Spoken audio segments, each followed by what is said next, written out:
오늘 본문 사사기 9장은 사사 기드온의 아들 이야기입니다. 아들들의 이야기죠. 그러기 위해서 먼저 기드온이 누군지부터 알아볼 필요가 있습니다. 기드온은 이스라엘의 5번째 사사입니다. 별명이 여룻바알인데 뜻이 바알과 다투다. 그러니까 당시에 이스라엘 사람 중에 바알과 다투어서 이길 만한 사람이 없는데 기드온은 그런 사사였다는 거죠. 그러니까 바알을 섬기는 자들의 침략, 그걸 넉넉히 막아내고 또 이겨내고 그들을 점령하는 정말 용맹스러운 장수였습니다. 근데 그가 처음부터 그랬던 건 아닙니다. 잘 아시는 것처럼 기드온이라는 사람은 농부였는데 대단히 이게 뭐라 그러나요? 그 담력이 약한, 두려움에 벌벌 떠는 그야말로 소시민 중에 소시민이었던 거죠. 그러니까 아주 소심하게 살고 있는 그를 하나님이 부르셨습니다. 그래서 그가 아주 조심조심 하나님의 뜻을 파악하잖아요. 그래서 이렇게 이슬 내리는 이야기, 그걸 2번이나 반복하면서 하나님이 진짜 하나님이신지, 진짜 나를 불렀는지, 이런 등등의 이야기들을 확인해 나갑니다. 그리고 이제 사사로서 활동을 시작하죠. 사사의 활동 중에 가장 우리가 기억하고 있는 건 기드온의 300용사입니다. 그 300명밖에 안 되는 자신들의 그런 용사들과 함께 바알을 섬기는 무리들을 아주 물리쳐내는. 그리고 난 다음에 40년 정도 기드온이 사사로서 있을 때 이스라엘은 평안했습니다. 이제 문제는 오늘 본문인데요. 그 본문이 시작되는 이야기의 끝이 이제 기드온이 죽는 이야기예요. 그러니까 기드온이 죽고 그 아들 때 이야기가 오늘 9장인 거죠. 9장이 모든 내용이 기드온이 어떻게 했기 때문에 나온 결과다 하는 식의 표현이 되어 있습니다. 그래서 8장 기드온의 자기의 사역을 마치고 끝난 형태의 어떤 평가 그리고 기록 내용을 살펴보니까 의외 있게 남아 있습니다. 우리 사사기 8장 30절, 사사기 8장 30절, 기드온이 남긴 게 뭔지 같이 읽어보죠. 읽겠습니다. 기드온이 아내가 많음으로 그의 몸에서 낳은 아들이 70명이었고, 아이들을 많이 낳았다. 그래서 창대해졌다, 번창해졌다라는 의미라면 이 뜻은 굉장히 좋은 뜻입니다. 70명의 아이들이라는 뜻은 70명을 정확하게 낳았다는 의미도 있을 수 있겠지만 그게 아니라 그 시대에 가장 풍성한 가족이 됐다는 의미도 될 수가 있습니다. 근데 물론 이 이야기는 한 명의 아내를 통해서 70명은 나올 수 없으니까 이 말은 또 무슨 말이 되냐면 기드온이 여러 여자와 결혼한 왕과 같은 역할을 한 사람이었다는 이야기도 되죠. 또 아들이 숫자당 70명이라고 얘기하니까 딸까지 합치면 몇 명이 될까요? 적어도 100명, 120, 30명, 150명? 수를 헤아릴 수 없을 정도의 자녀. 아마 아버지 기드온이 자식의 이름도 몰랐을지도 모릅니다. 그러니까 그런 형태의 모습을 남겨놓고 기드온이 떠났다는 겁니다. 여러분, 자식이 한 4, 5명, 10명만 돼도 부모의 역할이라는 게 미치지 못할 가능성이 높아집니다. 점점점. 그러니까 저는 셋을 키웠지만 아마 저희 아이들이 저의 아버지의 존재에 대해서 부재 같은 걸 느끼는 경향들이 있을 수 있습니다. 한 명을 키워도 그런 경우들이 있거든요. 둘을 키워도 그러니 셋을 키운다면 더 그럴 수도 있죠. 근데 4이 5이 아니라 70이라면 또 딸까지 합친다면 100명이 넘는다고 하면 그 자식들이 그 아버지를 만나기나 했을까? 함께 놀고 함께 지난 추억이라도 있을까? 또 걱정스러운 게 있죠. 형제들은 괜찮을까? 배다른 이복 형제들이 함께 살았는지 흩어져 살았는지는 알 수가 없지만 어쨌든 그들의 관계라는 게 좋을까? 등등의 생각을 하게 만드는 구절이 금방 읽은 사사기 8장 30절인 겁니다. 그러니까 기드온은 아주 소심한 사람으로서 부름받았고 정말 용감하게 일을 해가지고 하나님께 영광을 돌려서 바알과 다투어 이겼다는 그런 이야기까지 별명으로 얻은 사람이지만 그의 40년 사역의 결과의 끝은 자식이 70명이었다. 아들이 70명이었다는 것은 여러 가지 우려 사항들이 있게 된다는 거죠. 이게. 그런 우려를 그 8장 30절을 통해서 하게 되는데요. 아니나 다를까 9장으로 넘어가면 그 우려가 정말 맞구나. 근데 해도 너무 하는구나. 너무 심각하구나 하는 식으로 확대됩니다.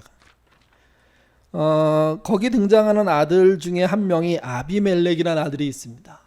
그가 큰 범죄를 저지르죠. 9장 5절 말씀입니다. 읽겠습니다. 오보라에 있는 그의 아버지의 집으로 가서 여룹바알의 아들 곧 자기 형제 70명을 한 바위 위에서 죽였을 때 다만 여룹바알의 막내 아들 요담은 스스로 숨었으므로 남으니라. 자식이 70명이면 뭐 할까요? 한 자식이 나머지 자식을 다 죽인다면 그러면 그렇게 많이 낳을 이유도 없는 거죠. 사실은 그 낳은 자체가 재앙인 거죠. 이게. 그러니까 기드온이 이루었던 가족의 창대함들, 번성함들은 사실은 한 아들로 인하여서 완전히 그냥 그 원위치보다 못해버리는, 정말 인간 사회에서 절대로 벌어지지 않아야 될 만한 일들이 벌어지는 그런 가문이 돼버린 거예요. 이게. 물론 다 죽이진 못했습니다. 한 명의 아이가 도망갔죠. 그 아이가 막내라고 성경은 표현하고 있는데 그 이름이 요담입니다. 이게. 여기서 하나 우리가 정리할 게 있습니다. 부모의 믿음이 좋았다고 하더라도 그 믿음이 자식 모두에게 전달되는 건 아니라는 겁니다. 나의 부모님이 믿음이 좋은 사람이야. 그렇다고 해서 내가 믿음이 좋은 사람이 되라는 법은 없습니다. 믿음은 각자 키워가야 됩니다.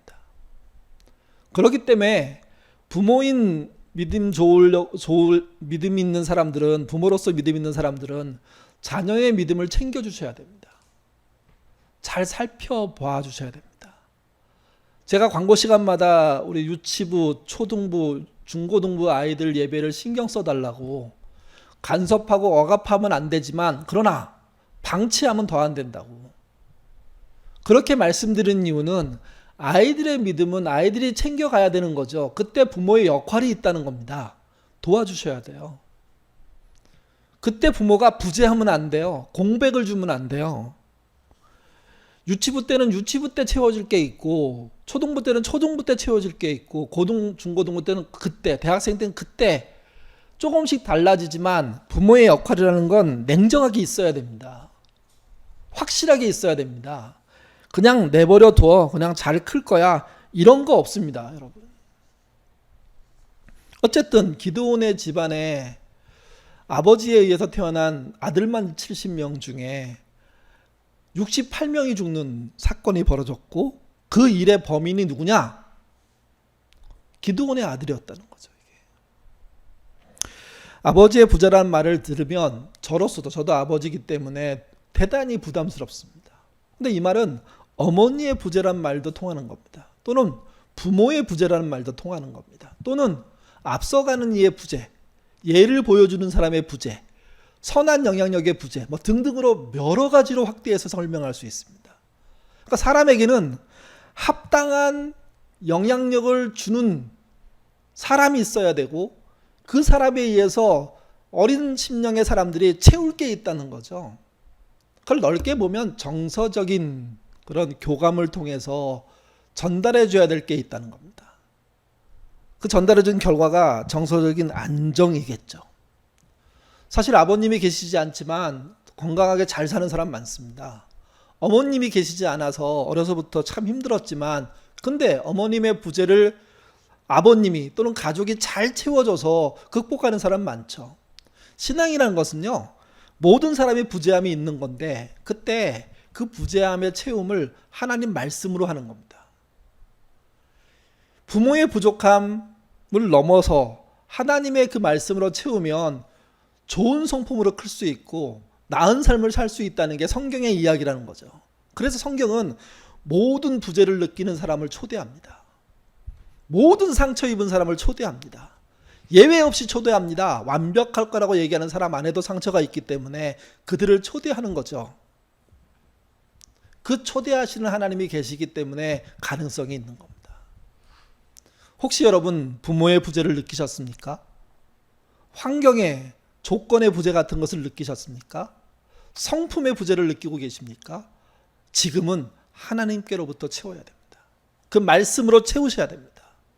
그리고 여러분에게 자녀들이 있다면 그 자녀들에게 여러분의 존재를 통한 부재함을 보여주지 않으려고 애써 주셔야 되는 겁니다. 아비멜렉이 끔찍한 형제살인을 저질렀습니다. 자기 혼자 왕이 되고자 하는 마음으로. 근데 다 죽이지 못하고 한 명이 살았죠. 그 이름이 요담입니다. 오늘 본문은 요담이 아비멜렉이 저지른 자기는 형인데, 이복 형인데 저지른 일들을 퍼뜨리기 위해서 만든 이야기 같습니다. 그 이야기는 주로 나무를 통한 비유 이야기입니다. 하루는 나무들이 감람나무를 왕으로 삼고자 했습니다. 그러자 감람나무가 거절합니다. 9절 말씀 같이 읽겠습니다. 감람나무가 그들에게 이르되 내게 있는 나의 기름은 하나님과 사람을 영원하게 하나니 내가 어찌 그것을 버리고 가서 나무들 위에 우쭐대리려 한지라. 메시지 성경은 이렇게 번역했습니다. 그러나 올리브나무, 감람나무란 건 올리브나무를 말하는 거죠. 그들에게 말했습니다. 내가 어찌 신과 사람들을 영원하게 하는 이 기름을 내는 귀한 일을 버리고 나무들 위해서 이래라 저래라 하겠느냐. 감람나무의 이야기를 가만히 들어보면 참 이렇게 스스로 높이지 않고 겸손하구나. 자신의 본분을 다하구나. 이런 걸 느낄 수가 있습니다. 누군가 불쑥 이거 맡아주세요. 어떤 역할을, 제일 중요한 역할을 그럴 때 제가 제 본분을 다하는 것으로 충분합니다. 더 좋은 분 찾으시죠. 이렇게 말할 수 있는 거죠. 그래서 감람나무의 이야기는 참 겸손하다라고 느낄 수 있습니다. 왕을 못 찾은 사람들은, 그 나무들은 다시 왕을 찾아가는데, 그래서 찾은 나무가 무엇이냐면 무화과 나무입니다. 추천받은 무화과 나무가 대답합니다. 11절 같이 읽겠습니다. 무화과 나무가 그들에게 이르되 나의 단 것과 나의 아름다운 열매를 내가 어찌 버리고 가서 나무들 위에 우쭐대려 한지라. 거의 감람나무가 했던 말과 똑같은 말을 합니다. 여러분, 이런 사회가 안정된 사회입니다. 자신의 주제를 넘어서 과욕 부리지 않고 자신의 역할을 잘 감당하려고 하는 사람들이 많다면, 그리고 주제 넘은 행동하지 않고 본연의 역할을 잘한 이 사회가 안정된 사회죠. 이 사회가 좋은 사회입니다. 이게 나무의 왕을 찾는 자들은 왕을 찾을 수가 없으니까 안타깝긴 하지만 그가 본분을 지키게 하겠다니까 그렇게 하시라고 하고 세 번째 왕을 찾아 나섭니다. 그가 포도나무입니다. 포도나무의 답변 13절 같이 읽겠습니다. 포도나무가 그들에게 이르되 하나님과 사람을 기쁘게 하는 내 포도주를 내가 어찌 버리고 가서 나무 위에서 우쭐대리오 한지라. 세 번째도 앞에 두 나무와 똑같이 자기의 본분을 충실하게 감당하겠다는 거예요. 사실 이 비유는 겸손하게 살아온 나무들이 자신에게 출세기회가 왔음에도 불구하고 겸손하게 사회를 지켰다라고 해석할 수도 있습니다. 그렇게 보는 게 틀린 이야기는 아닙니다. 근데 문제는 뭐냐면, 그러면 그 다음에 겸손하고 능력 있는 어떤 나무가 모두의 지지를 받으면서 왕이 돼야죠. 근데 그렇지 않았는데 문제가 있습니다. 여러분, 감람나무, 무화과나무, 포도나무는 자기 본분에 의해서 자기 역할을 잘하겠노라고 더 좋은 분 찾으시라고 그렇게 말함으로 거절했는데, 그게 반복돼서 쌓여서 결국 누가 찾아옵니까? 자격 없는 자가 왕이 됩니다.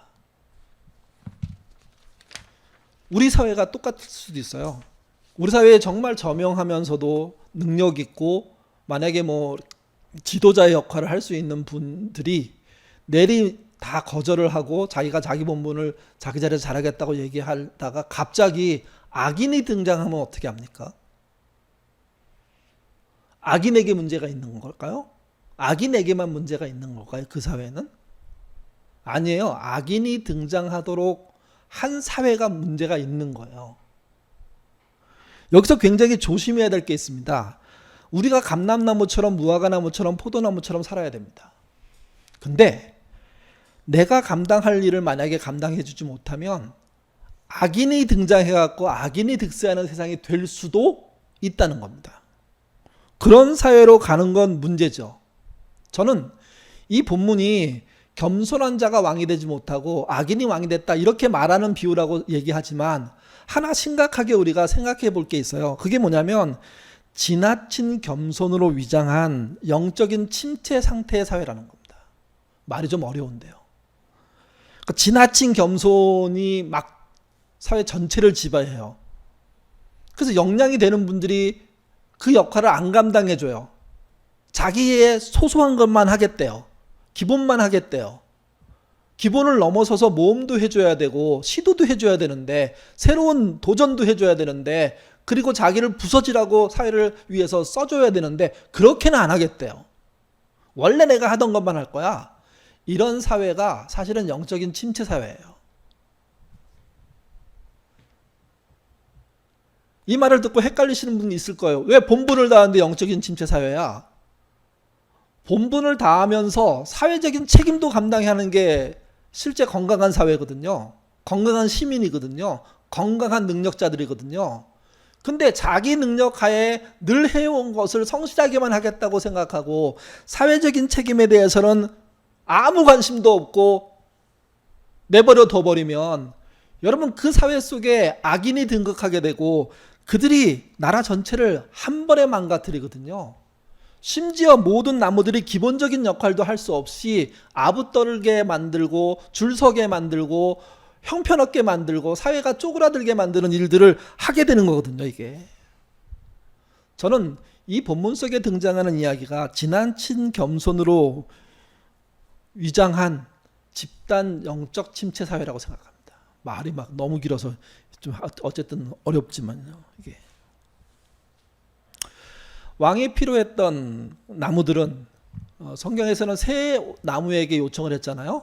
근데 이 세 번이란 뜻이 세 번만 했다는 뜻이 아니에요. 열심히 찾아봤다는 의미가 됩니다. 근데 없었던 거예요. 그래서 결국은 가시나무를 찾아가서 왕이 되라고 합니다. 그러자 가시나무가 답변합니다. 15절 말씀 같이 읽겠습니다. 가시나무가 나무들에게 이르되 만일 너희가 참으로 내 기름을 부어 너희 위에 왕으로 삼겠거든 와서 내 그늘에 피하라. 그리하지 아니하면 불이 가시나무에서 나와서 레바논의 백향목을 살을 것이니라 하였느니라. 성경에 등장하는 가시나무는 남에게 줄 게 없는 나무입니다. 잃을 것도 없는 나무입니다. 잘난 척하는 나무처럼 등장합니다. 그리고 자기 권력 밑에 줄 세운다고 말합니다. 그리고 그렇게 안 하면 무자비하게 권력을 행사하겠다는 그런 나무입니다. 근데 그 나무 말고 왕을 하려는 자가 아무도 없는 나라이라는 거죠. 이게 결국 말도 안 되는 자가 왕이 되는 겁니다. 악인이 왕이 되는 겁니다. 그건 안 되죠. 그건 막아야죠. 그러려면 선한 능력을 추구하는 자기 본분을 다하는 사람들이 사회적 책임을 하기 위해서 나서야 되는 거예요. 한 걸음 더 나가야 되는 거예요. 교만해지지 않으면서도 나라를 위해서 일할 수 있는 사람으로서의 역할로 자기를 변신시켜야 되는 거예요. 그래서 본분도 잘하면서 주변도 돕는 그런 사회가 됐을 때 선한 영향력이 영향을 끼치는 사회가 되는 거죠. 이게. 근데 이 사회는 그렇지 않았다는 겁니다. 그래서 결국은 가장 악랄한 존재가 왕이 됐고 그래서 그 나라 자체는 너무 힘겨운 상태가 된 겁니다. 지금까지 이야기, 사사기 8장과 9장의 이야기를 제 식으로 제가 말씀을 드렸는데 이걸 합치면 이런 게 되는 거예요. 아버지의 부재 속에 클 수밖에 없었던 70명의 아들 중에 가장 상처가 컸던 아들이 이복 형제 68명을 죽였다는 거죠. 그리고 그가 왕처럼 행세하기 시작했다는 겁니다. 사사시대란 하나님이 왕을 허락한 시대가 아닙니다. 왕을 주시기 전의 시대를 말하죠. 그때 왕이란 것은 하나님이 허락하여야만 돼야 될 존재인데 스스로 왕이 되는 존재가 등장했는데 그게 기드온의 아들에서 나왔다는 겁니다. 그 원인을 뭘로 볼 수 있냐? 아버지의 부재. 폴 비츠라는 사람이요, 무신론의 심리학이라는 책을 썼습니다.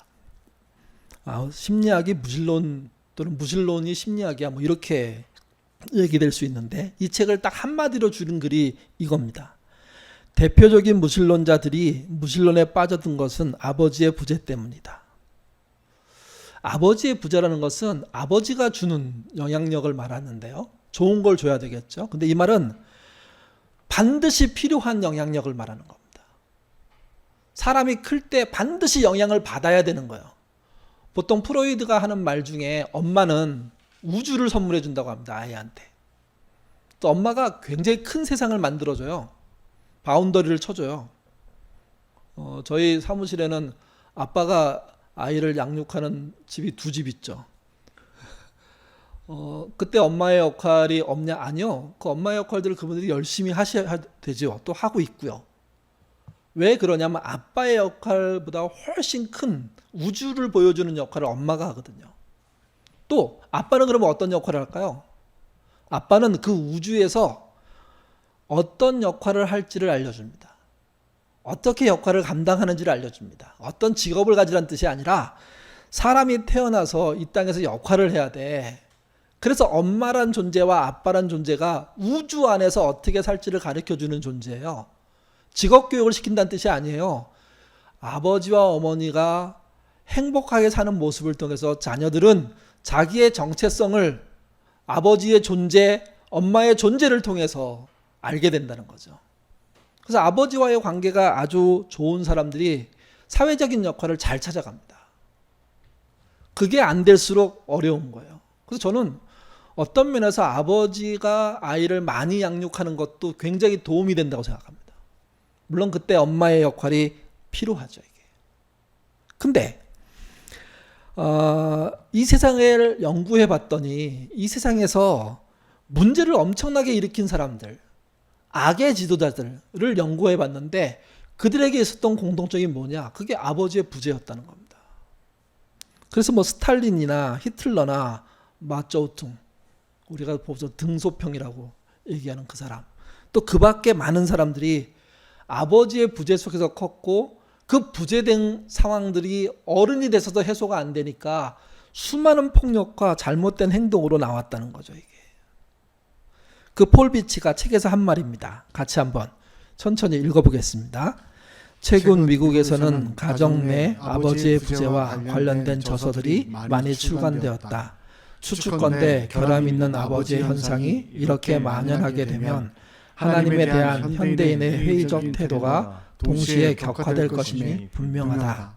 하지만 다른 한편으로 보면 결과적으로 아버지에 대한 굶주림 현상도 널리 퍼져 사이비 종교의 증가라든지 정치 선동에 대한 지지와 같은 다양한 형태로 드러날 수도 있다. 정치 과열이 사실은 아버지의 부재와 연결돼 있다고 얘기하는 겁니다, 지금. 그러니까 이 부재를 어떻게 해결하냐? 다른 말로 하면요, 아버지에 대한 굶주림, 또는 아까 말씀드렸죠, 아버지가 아버지만 말하는 게 아니라고요, 절대 필요한 것에 대한 결핍, 정서적 굶주림, 정서적인 결핍, 뭐 이거 얘기하는 겁니다, 이게. 저희가 이제 한 주 지나면 한가위가 되지 않습니까?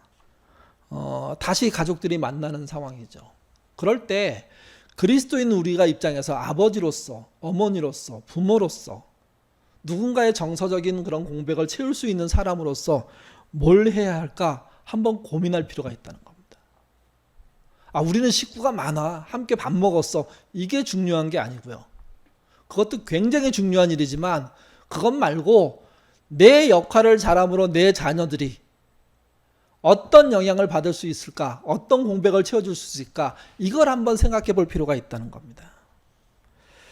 부족한 것을 채우기 위해서 뭘 해야 될까? 첫째, 나의 정서적인 결핍, 굶주림을 하나님 말씀으로 채우는 걸 보여줘야 됩니다. 여러분 그런 이야기 해주셔야 됩니다, 자녀들에게. 아버지가 계셔도요, 어머니가 계셔도요, 형제가 있어도요, 선생님이 있어도요, 그 밖에 좋은 영향력을 끼치는 사람들이 있어도, 목사가 있어도요, 사실은 좋은 영향을 못 받는 경우들이 있습니다. 그럴 때 그 정서적인 굶주림을 모두가 나도 갖고 있고 너도 갖고 있는데 그것을 어떻게 내가 해결했느냐? 아버지가 도와줘도 해결할 수 있죠. 근데 그게 안 될 수도 있잖아요. 아버지가 떠나신다면. 그 굶주림을 해결할 수 있는 길은 하나님 말씀이라는 거죠. 말씀에 의해서 채워지면 성품이 좋아집니다. 부족했던 인간이 나아집니다. 하나님은 그렇게 하실 수 있는 분이고 그분의 말씀은 그렇게 공백을 채울 수 있는 분입니다. 그래서 인격적으로 결함이 있었던 사람들이 하나님을 만나서 좋아지는 거 아닙니까? 나아지는 거 아닙니까? 그 대표가 야곱 아닙니까? 사기꾼이 하나님을 만나고 난 다음에 단 한 번도 사기치지 않습니다. 왜? 하나님이 그 결함을 채워줄 수 있기 때문에. 나의 부족함이 있을 수밖에 없지만 나의 정서적인 굶주림을 하나님 말씀으로 채우자. 이걸 보여주셔야 되고 자녀들에게 그렇게 하는 거라고 가르쳐 주셔야 됩니다. 두 번째는요. 나의 본분을 다해야 됩니다. 하나님이 채워주시니까 나는 아무것도 안 해? 아니요. 잘 안 됐던 걸 만회하려고 애쓰셔야 됩니다. 잘 안 됐던 게 있다면 사과할 수도 있어야 됩니다. 자녀들에게 미안하다. 내가 부족했어. 뭘 몰랐어. 그래서 이렇게 된 건데 네가 상처받았다고 받았을 건데 오히려 이게 극복됐으면 좋겠다. 아빠가 도울게. 뭐 이렇게 엄마가 도울게. 이게 돼야 되는 거죠, 이게. 그런 화해의 이야기를 했다면 그게 만약에 스탈린에게 일어났고 그게 히틀러에게 일어났고 마오쩌 등에게 일어났다면 세상은 바뀌었을 겁니다. 악인의 등극을 막을 수도 있었던 겁니다. 덜 악인을 만들 수도 있었다는 거죠, 이게. 그걸 막을 수 있다는 생각으로 나의 자녀에게 나의 본분을 다하는 것, 나의 가족에게 나의 본분을 다하는 것, 이거 하셔야 되는 겁니다. 마지막으로 나의 영역을 넓혀야 합니다. 앞에서 말씀드렸죠. 지나친 겸손 사회가 사실은 영적 침체 사회라고요. 지나친 겸손은 필요한데 지나치면 안 됩니다. 진짜 왕이 될 사람이 왕이 돼야 된다고 사회가 얘기할 때 그를 왕으로 안 세우고 그러면 누가 등장하냐면 악한 존재가 등장하는 거예요. 악랄한 존재가 등장하는 거예요. 그는 입에 발린 이야기를 하다가 왕이 되고 난 다음에 어떻게 합니까? 자기 욕심 채우냐고 정신없는 행동들을 하고 나라를 망가뜨려 보는 거죠, 이게. 그래서 여러분 겸손하게 사셔야 되지만 지금 위치에서 한 걸음 더 사회적으로 나가셔야 됩니다. 한 걸음 더 교회적으로 나가셔야 됩니다. 그래서 여러분들이 감당해야 될 역할을 감당하실 때 그럴 때 좋은 사세가 되는 거죠. 사회적인 영적인 침체가 극복되는 겁니다. 말씀을 정리하면 이렇습니다. 너무 믿음이 좋게 세워진 기드온이라는 사람이 40년 사역을 마치고 나서 봤더니 자녀 교육이 엉망이었다는 겁니다. 자식들 간에 살인이 벌어져서 무려 68명이 죽는 이 엄청난 사건이 믿음 좋은 집안에서 일어났다는 거죠. 요즘 우리 그런 거 많이 보고 있지 않습니까? 믿음 좋아 보이는 사람들이 저지르는 사회적인 범죄, 가족의 사고, 이거 극복해내야 될 책임이 우리가 있습니다. 근데 이것을 거창하게 극복해서 될 일이 아니라는 겁니다. 내가 부재하게 만들었던 것에 대한 사과를 하고 그리고 자녀들과 함께 다시 공백을 메우는 일을 해야 되며 그 공백의 출발은 내 역할이기도 하지만 하나님 말씀으로부터 시작되는 거 놓치지 않으셔야 됩니다. 그리고 내가 겸손하게 잘할 수 있는 일에 머물지 말고요. 한 걸음 나오셔야 됩니다. 교회 일도 그렇고 세상 일도 그렇습니다. 역량에 준하는 정도만 일하지 마시고 역량에다가 모험을 더하는 일들을 해주셔야 악인이 등장하는 세상이 되지 않는다는 거죠. 말씀을 정리하면 이렇습니다. 영적인 침체가 악인을 등극시킵니다.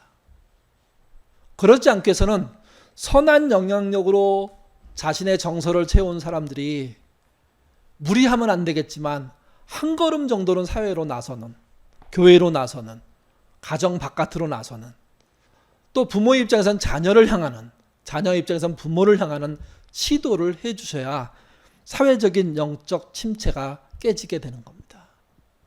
우리 모두 영적 침체로 인해서 악인이 등극하는 사회를 만들지 않도록 애쓰시기를 바라고요.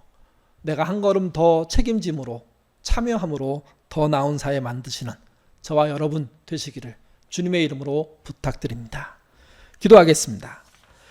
자비로우신 아버지 하나님, 좋은 사회가 될 수 있음에도 불구하고 정말 겸손한 사람들이 지나치게 겸손함으로 사회가 망가지는 경향들이 있습니다. 우리 사회가 그런 것 아닌지 돌아볼 수 있도록 하나님 인도하여 주옵소서.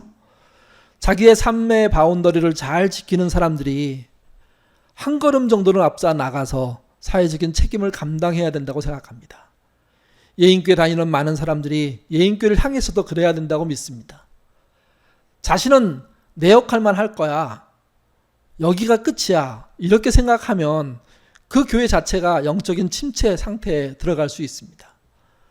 나는 부족하지만 내게 맡겨진 일을 가지고 한 걸음 교회 안으로 더 들어가는, 또 믿음을 가지고 한 걸음 세상으로 더 나가는 우리가 될 수 있도록 주님 인도하여 주옵소서. 또한 우리가 무언가 하려고 할 때 우리 안에 결핍을 느끼게 됩니다. 그 결핍은 하나님의 말씀으로 채울 수 있다는 사실을 우리가 알게 하시고 그 말씀을 내 삶 속에 들여놓는 우리 모두가 되도록 도와주옵소서. 영적인 집계가 악인의 등극을 만드는 사회의 어떤 단초가 됩니다. 그 영적인 침체를 극복할 때 악인을 막을 수 있다는 사실을 알게 하시고 우리가 악인을 막는, 그리고 선한 영향력을 제대로 끼치는 그런 믿음의 사람들 되도록 이끌어 주옵소서. 감사하며 예수님 이름으로 기도드립니다. 아멘.